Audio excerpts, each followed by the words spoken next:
Summary of Conspiracy by Ryan Holiday. Introduction. Have you ever had your personal information leaked online? Whether or not you've experienced this firsthand, human beings have always been afraid of gossip. We worry about someone seeing us with this person or at that place. We worry about what we've said after we've had one too many glasses of wine. We worry that people will talk. But with the advent of the internet, our fears have gotten even scarier, and the threat of exposure is now more realistic than ever. Unfortunately, Peter Thiel has lived this nightmare that we dread. He knows what it's like to wake up one day and discover that your most personal secrets have been outed to the world. This is the story of how he chose to fight back.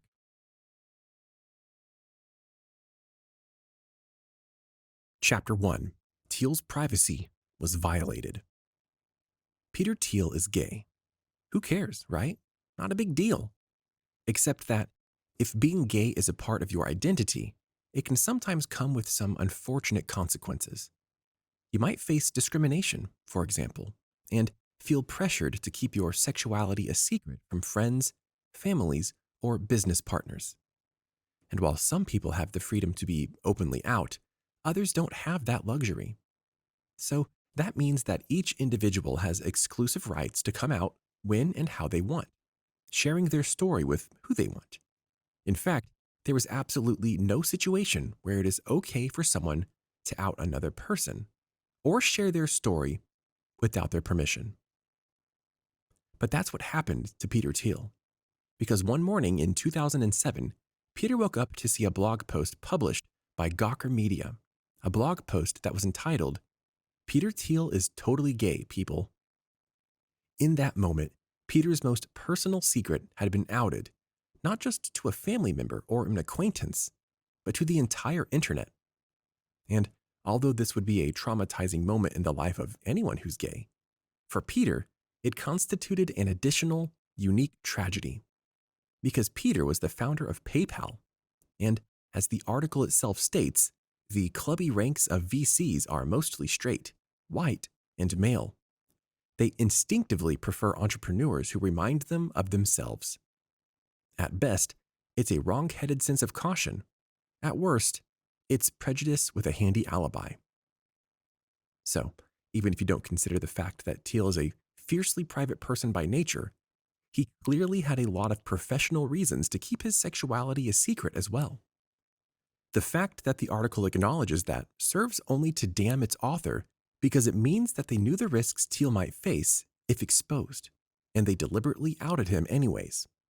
And if that leaves you wondering who would do such a thing, then it's time to take a closer look at the blog and its authors. You see, the blog that published this article was called Valleywag, and on the surface, it seemed innocent enough. Valleywag claimed to specialize in news stories that would be of interest to professionals in the tech industry. But a quick glance beneath the surface reveals that Valleywag is actually controlled by a parent company, Gawker Media. And just as the name implies, Gawker generates gossip for its readers to gawk at. In fact, its founder, Nick Denton, was so interested in gossip that he had a habit of deliberately leaking the secrets of public figures just to create hype. He accomplished this by employing a team of snarky bloggers who lived to find dirt on celebrities.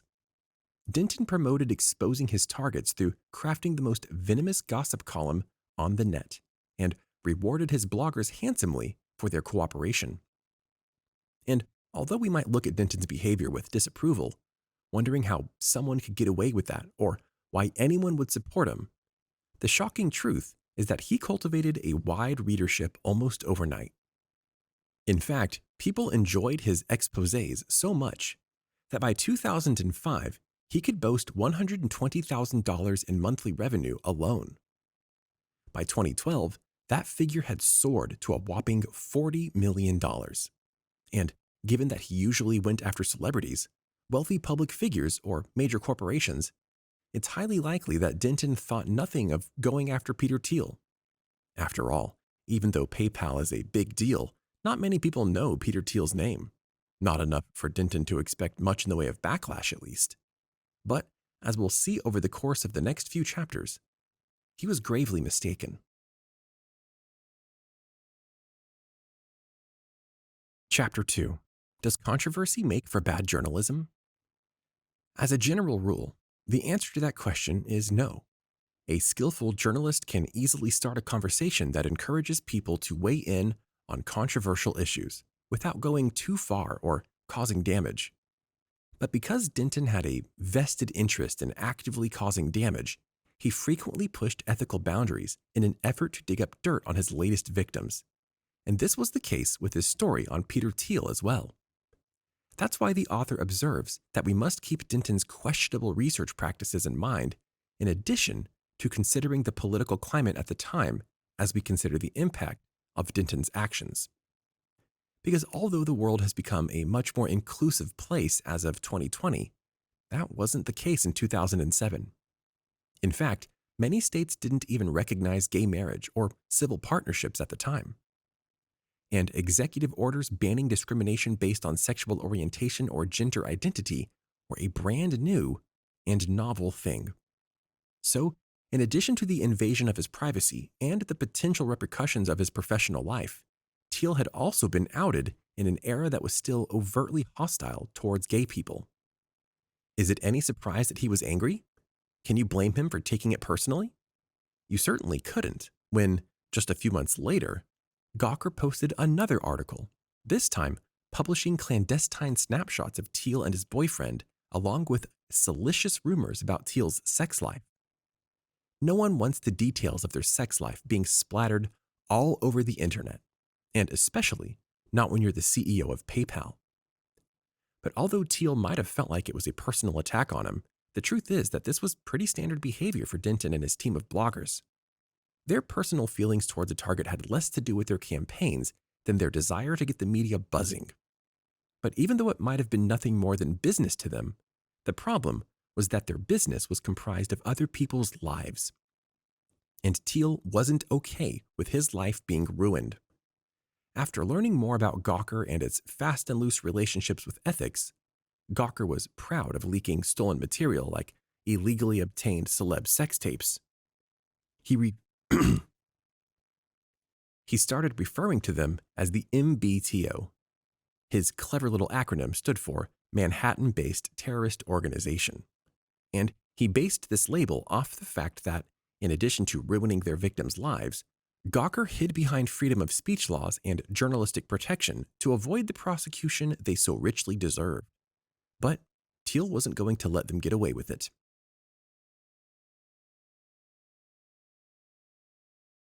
Chapter 3. How to pick a fight with a journalist. You know that old saying about how the pen is mightier than the sword? Well, Thiel knew firsthand how true that was, which meant he faced a unique conundrum in attempting to fight Gawker. After all, how do you fight someone who can ruin your life with just a few strokes of their keyboard? How do you bring down someone who has the full power of the media behind them? It took Thiel 4 years to figure that out, and he spent the period between 2008 and 2011 plotting his revenge. Under ordinary circumstances, his billionaire status would surely have given him an advantage. But that offered little protection against Gawker, who could wrap themselves up in the Constitution and argue that they were simply exercising their right to free speech. After all the money in the world can only do so much against an airtight alibi, and, annoyingly, Thiel realized that he couldn't even try and shame Gawker into withdrawing their smear campaign because they already thrived on drama. If he fought back, it would only create more of a scandal, one that would backfire on him and make Gawker more successful. The more he thought about it, the more Gawker seemed indestructible. But after 4 years of racking his brain, Thiel finally found the perfect plan. Recruiting the help of a new business partner known only as Mr. A, Thiel established a shell corporation. This new company would recruit investigative journalists, lawyers, and fact-checkers who had only one job: to dig up dirt on Gawker. As journalists, Thiel's new team had a unique access to Gawker's files and the media savvy to comb through them for any evidence that Thiel could use to challenge Gawker in court. However, Thiel was smart enough to recognize that he couldn't attack the media giant due to his case alone, or even on a freedom of speech violation. Because the Constitution protects journalists, Thiel knew that freedom of speech cases were tough to prosecute and almost impossible to win. And as much as he hated what Gawker had done to him, he also knew that technically they hadn't done anything illegal. But that just meant he had to find another piece of evidence he could legitimately take to court. Chapter 4. Opportunity Knocks. Thiel's plan was solid. Unfortunately, however, so was Gawker's alibi. Their investigation revealed that nothing was too low or too slimy for Gawker. If they had no qualms about releasing illegally obtained sex tapes, they certainly had no problem publishing nude photographs taken without their subjects' consent or publishing repulsive lies. But they also had gone to great lengths to ensure that they were protected, and they were. Despite combing through thousands of files, Thiel and his team found nothing. And perhaps it might have continued like that. Perhaps Gawker would have gotten away with it. But then, in 2012, opportunity knocked in the form of someone else's tragedy. That's because 2012 was the year that the professional wrestler known as Hulk Hogan discovered he had been filmed having sex with his best friend's wife. Unsurprisingly, Hogan had no idea the sex tape existed and was as shocked as anyone else when it popped up one morning on Gawker's website. In a heartbeat and a few clicks of the keyboard, Hogan's life and reputation were sabotaged, just like Teals. And, just like Thiel, Hogan tried to fight back. He played nice at first, taking discreet legal action by having his lawyers send Gawker a cease and desist letter. But when Gawker predictably refused to honor Hogan's request, the star upped the ante and filed a lawsuit. Again, like Thiel, Hogan recognized that it would be impossible to beat Gawker with a case predicated on violating freedom of speech laws. Instead, he argued that Gawker had violated his right to privacy. Using this angle was smarter because this violation could be conclusively proven, and that meant he could actually win. Thiel knew this too, so he instructed Mr. A to get in touch with Hogan and ask if he would be interested in filing his lawsuit in partnership with an anonymous third party. Although that might seem like a counterproductive strategy, how do you get justice in a lawsuit if no one knows you're a part of it? Thiel understood that revealing his interest might be dangerous. If Gawker learned that he was campaigning to destroy them, their attacks on him might escalate. So he wisely concealed his identity and bankrolled Hogan's powerful lawsuit against Gawker, quietly waiting for the right time to strike.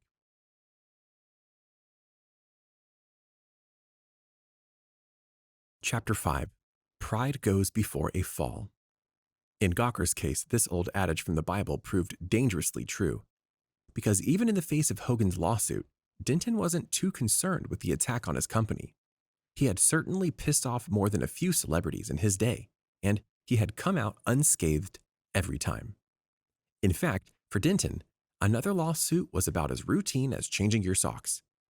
Yet, despite the fact that Hogan was suing them for $100 million in damages, Denton assumed that Hogan would eventually get weary or tire of the draining legal fees and back off. This was another element that had given Denton an advantage throughout the years. Because his company generated billions in revenue, he had the resources to fight lawsuits without draining a significant portion of his income.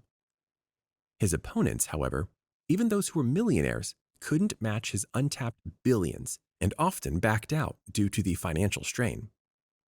But that's where Thiel came in. Because another billionaire was funding his legal fees, Hogan was now as financially untouchable as Gawker itself. So, when the case dragged on and was finally about to go to trial, Gawker began to realize that Hogan wasn't giving up. And that's when they started getting worried. In a feeble effort to keep the case from going to trial, Gawker offered to settle out of court for a measly $10 million. But that wasn't about to dissuade Hogan, who knew that, with Thiel backing, he could fight for far more. The case proceeded, with the trial ultimately going before a jury, and that's when Gawker realized it was all over for them. Because the case was being tried in Hogan's home state of Florida, they weren't in New York anymore. Separated from their sleazy fan base and unable to play by the fast and loose codes of ethics they had employed in Manhattan, Gawker no longer had the support they were expecting. They were on Hogan's turf now, and to a jury comprised of his Floridian peers, Hogan was a hometown hero. Unsurprisingly, that jury didn't want to see their local icon slandered by some media outlet they had never heard of. From the moment the charges were announced, Gawker never had a chance. That jury was never going to favor the people who had dragged Hogan's good name through the mud. So, in March of 2016, the jury came back with a speedy verdict. Hogan had been awarded $140 million in damages.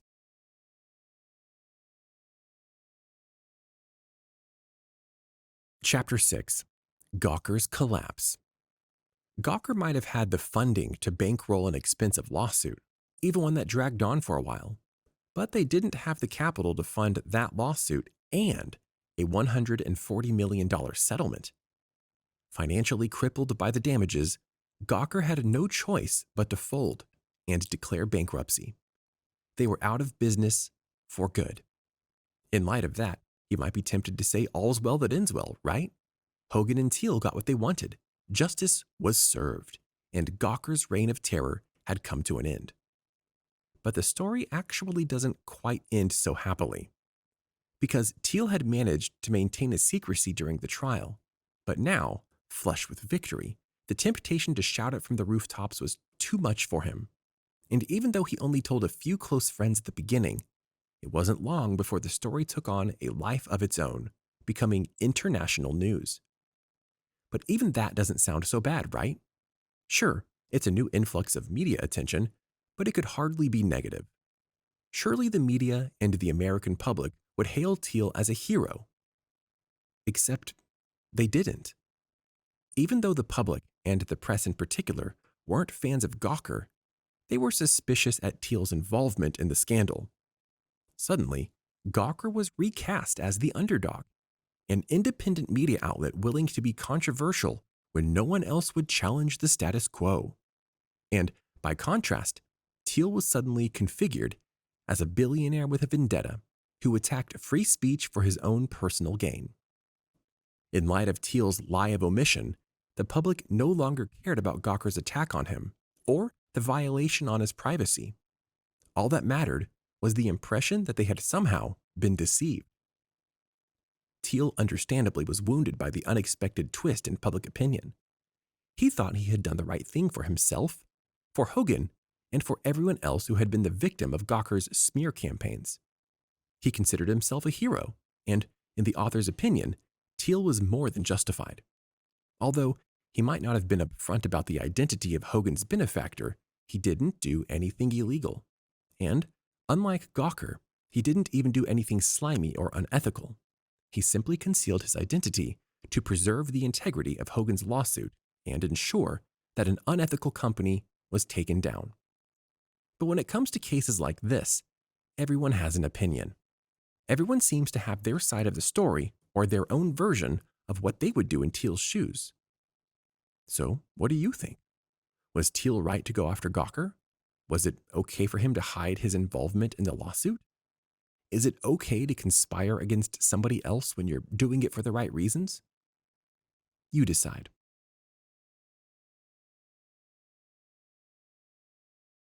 Final summary. After one simple blog post outed Peter Thiel and violated his privacy, the billionaire and founder of PayPal devoted 9 years and more than $10 million in taking Gawker down. Throughout his quest to destroy Gawker, Thiel displayed patience, creativity, ingenuity, and a commitment to ethics. Although he certainly wanted justice for Gawker's unwarranted attack on him, he also wanted to help other victims like Hulk Hogan, whose lives and reputations were needlessly marred. And in an age where conspiracy theories are characterized by fears of alien takeovers and the Illuminati, maybe it's okay to make a switch towards conspiracies that seek justice. Maybe it's okay to plot and scheme in secret, as long as we're going after the real bad guys. However, everyone gets to make that decision for themselves. You get to decide whether you think Thiel's actions were ethical or not. But no matter what you think about his choices, you have to admit that his conspiracy against Gawker makes for a fascinating read.